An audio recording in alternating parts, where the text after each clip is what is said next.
Hey friends, I want to talk about the Tremec 6-speed transmission in the Dodge Challenger.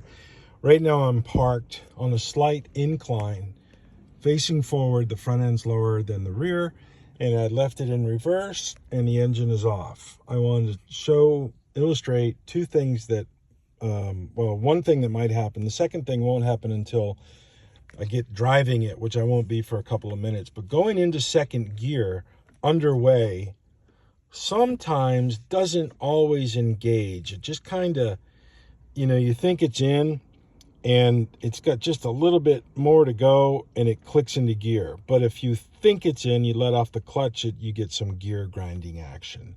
So my question is, folks that are experts, very knowledgeable about this transmission and all transmissions in general, I think, and this is what I'm looking for feedback from, so please leave the feedback in the comments. I'm looking for information about synchros. I think that the synchro may be worn out on the bottom set of the gears because second gear is 50% difficult to engage, underway, and I have to be aware of it. Sometimes it gets me and I grind them, which I don't try to do. Very, very rarely fourth, almost never sixth in terms of wear of the possible synchro problems. Third gear occasionally, very rarely does it, but sometimes third has a little crunch to go into. Fifth, usually never. So I think that second to third, I think that range is often the most used gears, in a daily use. So I'm questioning. I'd like you folks to let me know what you think the issue might be, short of just swapping out the transmission for something new. This one could be rebuilt, so I don't want to. I've gone to shops before that I don't know, and they don't do the work. They charge you the money, they lie to you.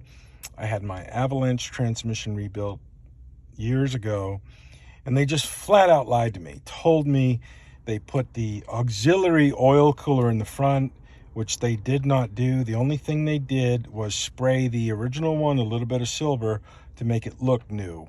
And it's just a complete travesty out there, especially in the car world. There's so many shysters that lie to you, deceive you. And so I try to make people aware of that. And I, of course, share my experiences respective of that. And I never undertake to rip people off. I tell people, look, this is going to be expensive, what you want to have me do.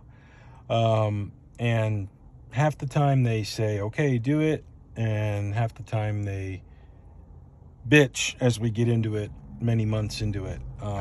So everything's born by experience, and you have to have it, and you have to be able to share it, and you have to find the right people with that experience. So getting back to the transmission, folks, if you know anything, have any ideas, or if you've had that problem going into second gear, the car's got 110,000 miles on it. It was a Hertz rental car. The clutch engages about a third of the way off the floor, which is the way it should be. So let me start it up, and I'm just going to show you what it might be like. Okay, it's not coming. Okay, it came out of reverse pretty okay, but not like it sometimes does. It's drivable, it's tolerable, but I think it's only going to get worse before it gets better. Hear that? That's the blend door actuator. There's two of them in here that I know of, and they're both bad. They blow cold. I've got the motor, the blend door actuator, and trust me, folks, that is going to be a lot of work to get under this dash to change them out. They're a relatively cheap part, but it's $1,000 to do it at the dealer, which I'm not going to pay them to do it. So anyways, folks, if you know anything about that, please leave comments below. I'd appreciate it. Cheers. Bye-bye.